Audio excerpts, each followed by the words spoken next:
Hello and welcome to sportingways.com. My name's Thomas Rooney. I'm joined by Peter South once again. As we look back at the Premier League's action from last weekend, generally looking for each result, giving our thoughts on the weekend's action in the Premier League. We'll start with Newcastle 2, Everton 1, the Saturday lunchtime kick-off. Excellent win for Newcastle again, they keep going strong. Yeah, I think it was last weekend I predicted maybe their run will come to an end, but you know what, they keep racking up the wins, cracking up with Ryan Taylor. If you're winning, you're on good form, go for it. I mean, who knows where they might finish up this season. Okay, Manchester United 1, Sunderland 0. They probably worked a lot harder than they thought they might have to at home to Sunderland. Wes Brown scored an own goal on his return to Old Trafford, a bit of a bad day for him. They're stuttering a little bit, Manchester United, but getting the points at the moment, which is the main thing. Yeah. I mean, ever since their 6-1 demolition at the hands of City, they've recovered well, they've fought well, they've won everyone, maybe not as convincingly as they would have liked, but yeah, 1-0 win, they'll take that. Not the most fitting tribute to Sir Alex Ferguson's 25th year, but they'll take that easily.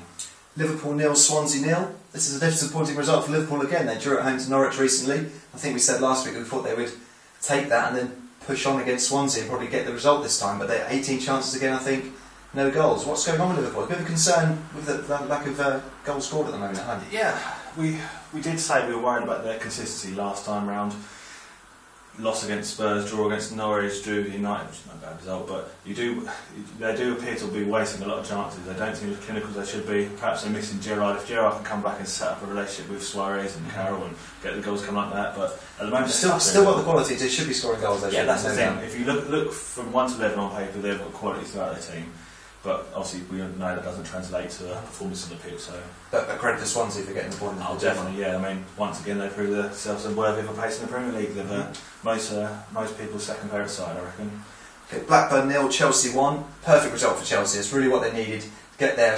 Worked really hard, pull together after some difficult couple of weeks, and get the 3 points. And they'll look to maybe push on after the international break now. But a brilliant win at Ewood Park for them. Yeah, I mean, like you say, I think they will. They'll be happy with the time in the international break. They'll get a win.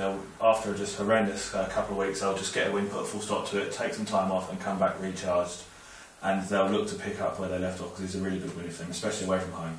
And Blackburn, they kind of, it's not to be judged at home to Chelsea. They could have done with some points, but they're still competing with some decent size. And they hope to push on again after the international break. Yeah, it was a story of them playing well, not picking up points again. But if they can match points with performances, then they'll be fine. But at the moment, that's not happening.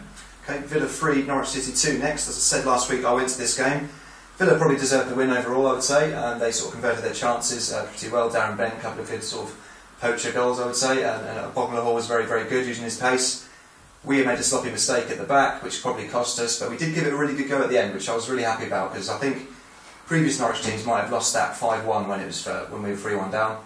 We pushed back and then they were up against it in the last few minutes. So I was really good. I don't know if you saw highlights and stuff. I was pleased with the effort. If not, we didn't get the points. Yeah, no, I mean, all the talk after the Blackburn game last weekend was how Paul Lambert's got a spirit in his side and they'll fight to the end. And when it went to 3-2, I'm sure you were thinking of last week's game. But I just wanted to ask you about the defensive worries. Is there any worries at the back? There's a few sloppy mistakes costing goals? Yes, because it did happen at the start of the season, definitely, and that cost us. We gave away 5 penalties in the first 5 games, for example. But it had stepped out of our game a bit, but this has obviously come back to return this time and we've made a mistake which has cost us. It's going to happen occasionally. But I think the mistake you're talking about sort of is Barnett passed back and then Roddy probably should have come to get it. But it happens, and I think we'll stick with the same back four for the next game. I think we just put faith in them and hopefully we kind of cut that out, and then obviously we have got enough going forward to get something from games. So yeah. I think it was just one of those days where it wasn't our day. No, fair enough, isn't it? And Arsenal 3, West Brom 0. As expected, sort of comfortable win for Arsenal. Yeah. Any particular thoughts on that one? Well, I was very impressed with Theo Walcott. I think all the headlines have gone to Robin van Persie recently, but he's really improved a lot. And Ramsey filling the Fabregas role, there's a lot of responsibility on him, but he's growing. His performance in recent weeks has been very special, and I'm very impressed with him. So hopefully he can go and have a really good season because they've got a few players popping up to support Van Persie now, so they're looking good at the moment, Arsenal. Okay, one of the best games of the weekend, I think Queen's Park Rangers 2, Manchester City 3. We did predict last week that there'd be goals, and we'll talk about our predictions in next week's podcast, looking ahead to the Premier League again. But Queen's Park 2, Manchester City 3, they gave a really good go the home side, didn't they? Yeah, they could have easily been out of sight in the first half. They had a couple of really good chances. Harger Helgeson, he had a couple of chances, he's been playing well recently. Neil Warnock might be kicking himself if they didn't get at least something in the game, but credit to City, they've shown a bit of spirit, a bit of fight, and once again David Silva was outstanding. Best player in the Premier League at the moment? Certainly, I can't think of a single player playing better than him. Next up, Bolton 5, Stoke 0. I think we predicted 0-0, I think I did personally. And from Bolton, fantastic win for them after it's their first points at home. Stoke have started, as we said, brilliant win for Bolton. They needed it very, very badly. And the thing with Stoke is they've played 8 games in Europe this season, and only one in the Premier League afterwards one time. So they're suffering from real bad European hangovers. And I might say that it's also revenge for the semi-final last season. So I'll be very happy with that. And hopefully next season can kick-start. That's what I think. The 5-0 wins keep going and get going again. Wolves 3, Wigan 1 was the next game on Sunday afternoon. We mentioned that both teams needed the win. Wolves got the win, 3-1. Is the writing on the wall for Wigan? We've said that before, but what do you think on big win for Wolves? It seems to be the story every season, doesn't it? We always say the writing's on the wall for Wigan, they put it out of the bag.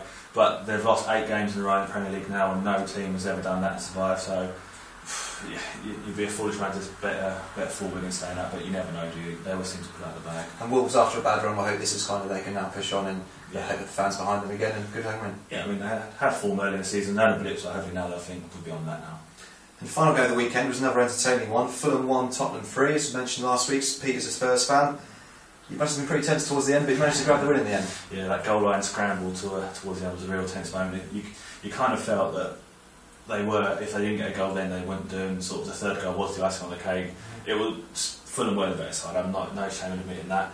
But Spurs defended well, they got the points, and they say that's a mark of a good side. Whether you would like to see a performance matching the points, but you know what, we'll take it and we'll move on. Okay, great. We're going to get back next week when we look ahead to the Premier League's fixtures, as we said, and we'll look back at our predictions from this weekend as well.